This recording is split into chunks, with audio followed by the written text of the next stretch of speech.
दोस्तों आज की इस वीडियो में हम लोग क्वेश्चन नंबर 5, 6, 7, 8 ये चारों क्वेश्चन हल करने वाले हैं। इसको मैंने बहुत ही सरल तरीके से समझाया है और अगर आपको इस चैप्टर का बेसिक क्लियर नहीं है तो हो सकता है आपको समझ में अच्छे से ना आए, ठीक ना। तो मैंने इस चैप्टर का बिल्कुल बेसिक से पढ़ाया है। यहाँ पे एक लिंक आएगा, आप लोग वहाँ से क्लिक करके उस वीडियो को देख लीजिएगा, क्योंकि उसमें मैंने क्वेश्चन नंबर 1, 2, 3, 4 हल कराया है, लेकिन उसके साथ ही इस चैप्टर का बेसिक बताया है। इस चैप्टर का जो जड़ है, जो जानना आप लोगों के लिए बहुत ज़रूरी है, वो चीज़ मैंने समझाया है काफ़ी अच्छे तरीके से। तो सबसे पहले आप लोग उस वीडियो को देख लीजिए, उसके बाद इस वीडियो को देखिए। तो चलिए सबसे पहले हम लोग 5वां क्वेश्चन हल कर लेते हैं। तो इसमें कहा जा रहा है कि यदि सेक थीटा बराबर 13/12 हो तो अन्य सभी त्रिकोणमितीय अनुपात ज्ञात कीजिए, यानी परिकलित कीजिए, ठीक ना। तो सबसे पहले हम लोग लिखेंगे सेक थीटा बराबर 13/12 इतना दिया गया है, ठीक। तो अब हम लोग त्रिभुज यहाँ पे बनाएंगे। तो ये हमारा बन गया त्रिभुज। त्रिभुज नहीं बल्कि समकोण त्रिभुज बनाना रहता है, क्योंकि त्रिकोणमितीय अनुपात जो होता है वो एक समकोण त्रिभुज पर लागू होता है। तो यहाँ पे मैंने एक समकोण त्रिभुज बना दिया है ABC। इसमें कोण ए को मैंने थीटा मान लिया है, क्योंकि ये थीटा जो होता है कोण ही तो होता है। तो यहाँ पे ये थीटा हो गया। आप लोग थीटा इसको भी मान सकते हैं, कोण सी को भी। तो अब हम लोग लिखेंगे त्रिभुज ABC में। तो अब त्रिभुज ABC में हम लोग सेक थीटा का मान निकालेंगे। तो सेक थीटा बराबर हो जाएगा AB। सबसे पहले हम लोग जान लेते हैं ये फार्मूला, लाल बटा कक्का। तो कॉस थीटा बराबर होता है आधार बटा कर्ण। तो सेक थीटा बराबर हो जाएगा कर्ण बटा आधार, ठीक ना। तो कर्ण क्या होगा, कर्ण इसके लिए ये हो जाएगा AC। तो कर्ण AC हो गया।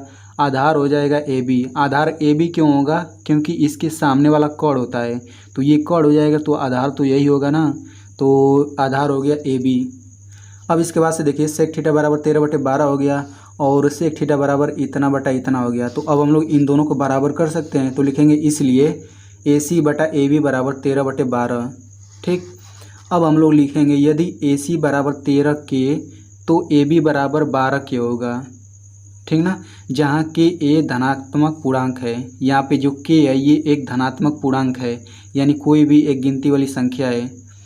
यहाँ पे इतना इसलिए हो रहा है, देखिए ये 13 के और ये 12 के इसलिए हो रहा है क्योंकि अगर हम लोग इन दोनों का बटा करें तो के से के कट जाएगा, ठीक ना। अब हम लोग लिखेंगे पाइथागोरस प्रमेय से। तो अब हम लोग इसमें पाइथागोरस प्रमेय लगाते हैं। तो ये हो जाएगा AC का स्क्वायर बराबर AB का स्क्वायर प्लस BC का स्क्वायर, ठीक ना। क्योंकि हमें दो भुजाएं ज्ञात है, AC हमें ज्ञात है और AB हमें ज्ञात है। AC ज्ञात है और AB ज्ञात है, हमें BC का मान ज्ञात करना है। तो BC का मान ज्ञात करने के लिए हम लोग पाइथागोरस प्रमेय लगाएंगे। तो ये हो जाएगा AC का स्क्वायर प्लस AB का स्क्वायर प्लस BC का स्क्वायर। तो यहाँ से AC का मान कितना दिया गया है, AC का मान दिया गया है 13 के। तो इसका स्क्वायर करेंगे तो इसको 169 के स्क्वायर हो जाएगा।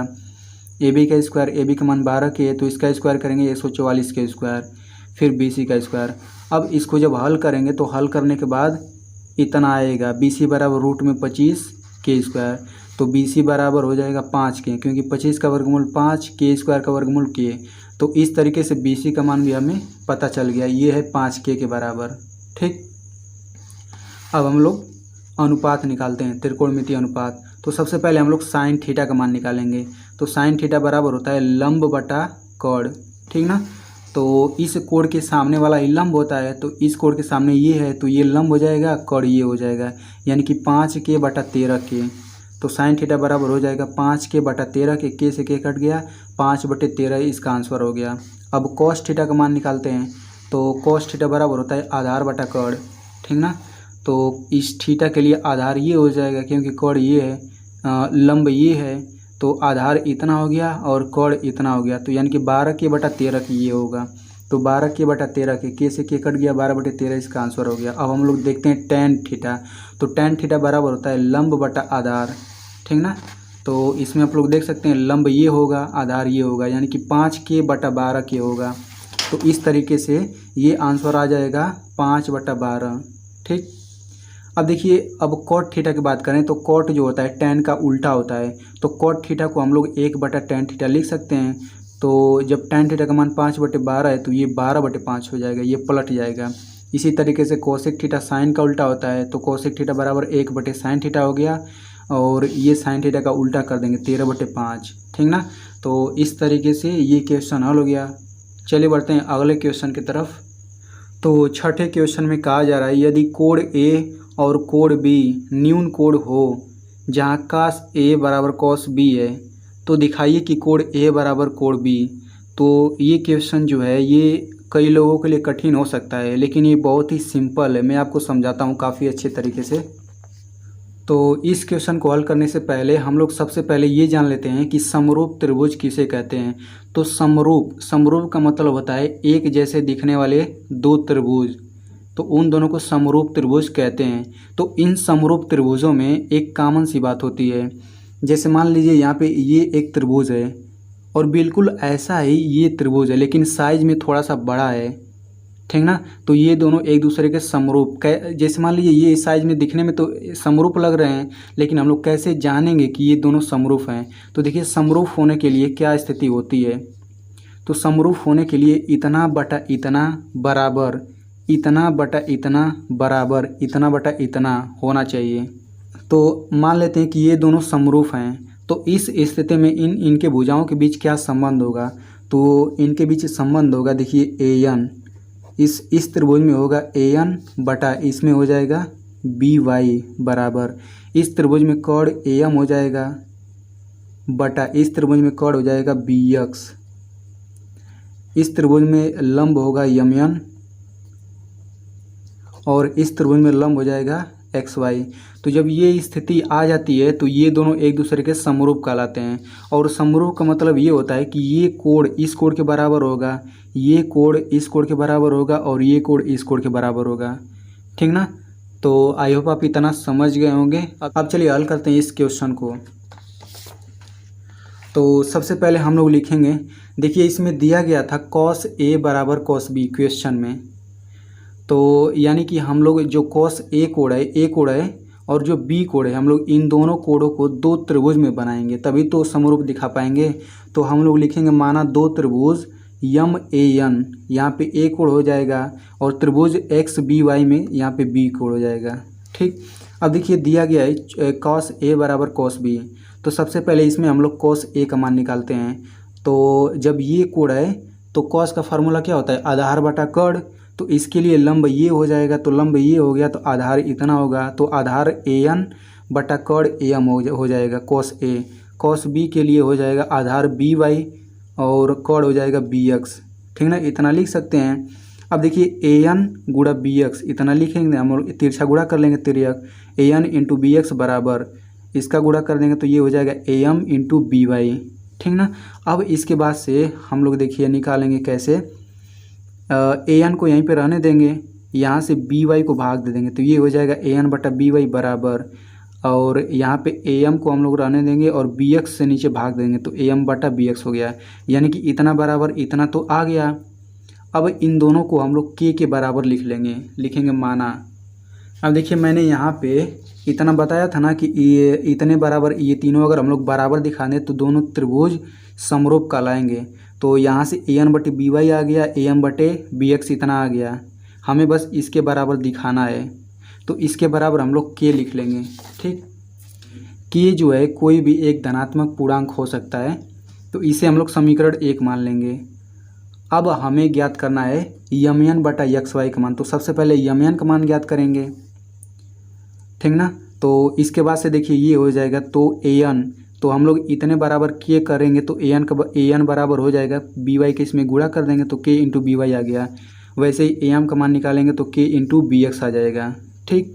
अब हम लोग इसमें mn का मान निकालेंगे तो पाइथागोरस प्रमेय लगाना पड़ेगा। तो लिखेंगे त्रिभुज MAN में पाइथागोरस प्रमेय से, तो ये हो जाएगा am का स्क्वायर बराबर शेष दोनों भुजाओं के वर्गों का योग, mn का स्क्वायर प्लस an का स्क्वायर, ठीक ना। अब यहाँ से mn को इधर mn यहीं पर रहेगा, ये इसको पक्षांतर कर देंगे, यानी कि mn का मान हो जाएगा रूट में am का स्क्वायर माइनस an का स्क्वायर, ठीक। अब यहाँ पे am का मान आया है इतना k इंटू bx, तो am का स्क्वायर करेंगे तो इतने का स्क्वायर हो जाएगा k स्क्वायर इंटू bx का स्क्वायर, ठीक ना। और उसी तरीके से an का स्क्वायर करेंगे तो an बराबर इतना है तो k square into by square इतना हो गया। अब इन दोनों में से के स्क्वायर कॉमन ले लेंगे तो के स्क्वायर हो जाएगा कॉमन, तो के स्क्वायर का वर्गमूल के बाहर निकल गया और ये दोनों रह जाएंगे B X square minus B Y का स्क्वायर, तो ये एम एन का मान निकल गया। अब हम लोग एक्स वाई का मान निकालते हैं, एक्स वाई का मान तो लिखेंगे त्रिभुज एक्स बी वाई में पाइथागोरस प्रमेय लगाने पर, तो इसमें पाइथागोरस प्रमेय लगाएंगे तो ये हो जाएगा बी एक्स का स्क्वायर प्लस बराबर बी वाई का स्क्वायर प्लस एक्स वाई का स्क्वायर। तो इस तरीके से ये हो गया, तो यहाँ से एक्स वाई का मान निकालेंगे तो ये इतना आएगा। ठीक, अब हमें क्या चाहिए था, यम एन बटा एक्स वाई का मान चाहिए था, यम एन बटा एक्स वाई का मान, ठीक ना। तो अब हम लोग भाग कर लेते हैं, तो यम एन बटा एक्स वाई करेंगे तो देखिए यम एन का मान इतना आ रहा है और एक्स वाई का मान इतना आ रहा है, तो ये पूरा से पूरा कट जाएगा, बचेगा के, तो इसे हम लोग समीकरण 2 मान लेते हैं। अब लिखेंगे समीकरण 1 व 2 से, अब देखिए ये दोनों के बराबर है और ये इतना के बराबर है, यानी कि हम लोग इन दोनों के बराबर इतना लिख सकते हैं। तो हम लोग लिखेंगे ए एन बटे बी वाई बराबर ए एम बटे बी एक्स बराबर यम एन बटा एक्स वाई, इतना हमने ज्ञात कर लिया। तो हम लोग लिख सकते हैं इसलिए त्रिभुज यम ए एन समरूप त्रिभुज एक्स बी वाई, यानी कि ये दोनों समरूप हो गए हैं, क्योंकि मैंने शुरू में बताया था ना। अब देखिए ये दोनों समरूप त्रिभुज हो गए हैं, क्योंकि मैंने बताया था कि इस तरीके से संबंध जब आ जाता है भुजाओं में तो दोनों समरूप कहलाती हैं। तो इस तरीके से ये दोनों समरूप हो गए हैं, तो हम लोग कोण ए बराबर बी लिख सकते हैं और कोण यम बराबर कोण इतना हो जाएगा और यन बराबर वाई हो जाएगा, लेकिन हमें कोण ए और बी से मतलब है, तो हम लोग लिखेंगे अतः कोण ए बराबर कोण बी। तो इस तरीके से ये छठा क्वेश्चन भी हल हो गया। आई होप आपको अच्छे से समझ में आया होगा। चलिए बढ़ते हैं अगले क्वेश्चन की तरफ। तो 7वां क्वेश्चन है कॉट थीटा बराबर 7/8। तो इसका पहला क्वेश्चन इसका मान ज्ञात करना है और इसका मान ज्ञात करना है। तो हम लोग इसकी मदद से सबसे पहले साइन थीटा का मान ज्ञात करेंगे, फिर कॉस थीटा का मान और कॉट थीटा का मान, तभी तो इन सभी का मान ज्ञात कर पाएंगे। तो चलिए ज्ञात कर लेते हैं। तो सबसे पहले लिखेंगे कॉट थीटा बराबर 7/8, ठीक ना। अब हम लोग एक समकोण त्रिभुज बना लेते हैं और ए बी सी हो गया ये, इसको हम लोग थीटा मान लेते हैं कोण। तो लिखेंगे त्रिभुज ए बी सी में कॉट थीटा, तो टेन थीटा बराबर होता है लंब बटा आधार, तो कॉट थीटा बराबर हो जाएगा आधार बटा लंब, ठीक ना। तो आधार ए बी है, लंब बी सी है, तो इतना लिख लेंगे। अब देखिए कॉट थीटा और कॉट थीटा ये दोनों इतना है और इतना है, तो दोनों बराबर लिख सकते हैं, लिखेंगे इसलिए ए बी बटा बी सी बराबर 7/8। यदि ए बी बराबर 7 के तो बी सी बराबर 8 के, जैसे हमने पहले क्वेश्चन हल किया था उसी तरीके से इसमें भी लिखेंगे, जहाँ की एक धनात्मक पूर्णांक है। अब पाइथागोरस प्रमेय लगाते हैं, तो पाइथागोरस प्रमेय से हो जाएगा ए सी का स्क्वायर, यहाँ से देखिए ए बी का मान हमें ज्ञात हो गया और बी सी का मान भी हमें ज्ञात हो गया। अब हमें ए सी का मान बस याद करना है, तो यहाँ से पाइथागोरस प्रमेय लगाएंगे तो हो जाएगा ए सी का स्क्वायर बराबर ए बी का स्क्वायर प्लस बी सी का स्क्वायर। तो ए सी का स्क्वायर बराबर ए बी का स्क्वायर, ए बी का मान कितना है 7 के स्क्वायर, तो ये हो जाएगा 49 के स्क्वायर प्लस बी सी का स्क्वायर यानी कि 8 का स्क्वायर 64 के स्क्वायर। इन दोनों को जोड़ते हैं तो ये आता है 113 के स्क्वायर। तो ए सी यहाँ से वर्गमूल में हो जाएगा ना। अब ए सी बराबर हो जाएगा रूट में 113 इंटू के। तो इस तरीके से तीनों भुजाएं हमें ज्ञात हो गई, ठीक ना। अब हमें इसका मान ज्ञात करना है 1 plus sine theta into 1 minus sine theta बटा 1 plus cos theta into 1 minus cos theta. तो आपको एक फार्मूला पता होगा, वो फार्मूला होता है ए प्लस बी इंटू ए माइनस बी। ये किसके बराबर होता है, ये बराबर होता है ए स्क्वायर माइनस बी स्क्वायर के बराबर होता है। तो यहाँ पे देखिए बिल्कुल वैसे ही ए प्लस बी ए माइनस बी, ए बराबर ए 1 है, बी बराबर साइन थीटा है, तो 1 का स्क्वायर 1 हो जाएगा, फिर माइनस साइन थीटा का स्क्वायर करेंगे तो साइन थीटा का स्क्वायर हो जाएगा और नीचे बिल्कुल उसी तरीके से, ठीक ना। तो यहाँ से हम लोग साइन थीटा का मान निकाल सकते हैं। तो साइन थीटा बराबर होता है लंब बटा कड़, तो इसके सामने वाला ये लंब हो जाएगा, कड़ इतना हो जाएगा, ठीक ना। तो ये हो जाएगा 8 के बटा इतने के, तो के से के कट जाएगा, बचेगा 8 बटे रूट में 113 का स्क्वायर। और उसी तरीके से कॉस थीटा का मान निकालेंगे तो इतना आता है 7 बटे रूट में 113 का स्क्वायर। जब इसे आप लोग हल करेंगे तो हल करने के बाद ये इतना आ जाएगा, ठीक ना। उसी तरीके से कॉट स्क्वायर थीटा, तो कॉट थीटा बराबर होता है आधार बटा लंब, तो आधार 7 के है, लंब 8 के है, तो ये हो जाएगा 7 के बटा 8 के से के कट जाएगा, 7 7 49 8 64। तो इसका भी आंसर इस तरीके से आ जाएगा। अब चलिए बढ़ते हैं अगले क्वेश्चन की तरफ। यदि 3 cot A बराबर 4, तो जांच कीजिए कि इतने बराबर इतने है या फिर नहीं है, ठीक ना। तो सबसे पहले हम लोग cot A की मदद से tan A cos A और sin A का मान ज्ञात करेंगे, फिर उनका मान इन दोनों में रखेंगे। अगर दोनों बराबर आते हैं तो ये दोनों बराबर होंगे, ठीक ना। तो चलिए हल करते हैं। तो सबसे पहले लिखेंगे 3 cot A बराबर 4, तो यहाँ से cot A का मान हो जाएगा 4/3, क्योंकि यहाँ से भाग हो जाएगा। अब लिखेंगे त्रिभुज ABC में, यहाँ पे हम लोग एक समकोण त्रिभुज बना लेंगे ABC। तो इसमें अगर cot A यहाँ पे कोण A यहाँ पे है, तो अगर हम लोग cot A निकालें तो आधार बटा लंब होता है, तो आधार AB हो जाएगा, लंब BC हो जाएगा। तो cot A बराबर AB बटा BC हो गया। तो अब हम लोग देखिए cot A बराबर इतना है, cot A बराबर इतना है, तो दोनों को बराबर कर सकते हैं। तो लिखेंगे इसलिए AB बटा BC बराबर 4/3। अब लिखेंगे यदि AB बराबर 4K तो BC बराबर हो जाएगा 3K, जहाँ K एक धनात्मक पूर्णांक है। अब इसमें पाइथागोरस प्रमेय लगाते हैं, क्योंकि हमें 2 ही भुजाएं ज्ञात है, तीसरा ज्ञात करना पड़ेगा। तो तीसरा ज्ञात करने के लिए पाइथागोरस प्रमेय लगाते हैं। तो ये हो जाएगा AC का स्क्वायर बराबर AB का स्क्वायर प्लस BC का स्क्वायर। तो AC का स्क्वायर बराबर AB का स्क्वायर, तो 4K का स्क्वायर करेंगे तो 16K स्क्वायर हो जाएगा। फिर BC का स्क्वायर यानी कि 3K का स्क्वायर करेंगे तो 9K स्क्वायर, तो ये आता है 25K स्क्वायर। इसका वर्गमूल निकालेंगे तो 5K आ जाएगा। तो इस तरीके से अब हम लोग tan A का मान निकालेंगे। तो tan A बराबर लंब बटे आधार होता है, लंब 3K हो गया, क्योंकि इसके सामने यही है तो यही लंब होगा। 3K आधार 4K, तो कट के 3/4 आ रहा है। वैसे ही cos A की बात करें तो आधार बटे कोण होता है, आधार 4K है तो 4K हो जाएगा और कोण हो जाएगा 5K। तो K से K कट जाएगा, ये आ जाएगा 4/5। वैसे ही sin A का मान निकालेंगे तो 3/5 आएगा। अब हमें जांच करना है इतने बराबर इतने। तो सबसे पहले LHS इसका मान हम लोग निकालते हैं, तो ये हो जाएगा 1 - tan A का स्क्वायर। तो tan A बराबर निकाला था 3/4, इसका स्क्वायर करेंगे तो 9/16 आएगा, तो 9/16 हो गया। 1 + 9/16। अब इसको हल करेंगे तो ये आता है 7/25। अब RHS का मान निकालते हैं। Right hand side, left hand side इतने आ रहा है, राइट हैंड साइड तो cos स्क्वायर A, तो cos A का मान है 4/5, इसका स्क्वायर करेंगे तो 16/25 हो गया। और sin A का स्क्वायर करेंगे तो 9/25, इसे हल करेंगे तो ये आता है 7/25। तो आप लोग देख सकते हैं दोनों पक्ष बराबर आ रहा है। तो लिखेंगे चूँकि LHS बराबर RHS, अतः इतने बराबर इतने, ये दोनों बराबर हैं, ठीक ना। तो इस तरीके से ये सिद्ध हो गया कि ये दोनों बराबर हैं। अगर आप ऐसे 1 कक्षा 10 के NCERT मैथ को बिल्कुल सरल तरीके से पढ़ना चाहते हैं तो आप इस चैनल को सब्सक्राइब कर लीजिए।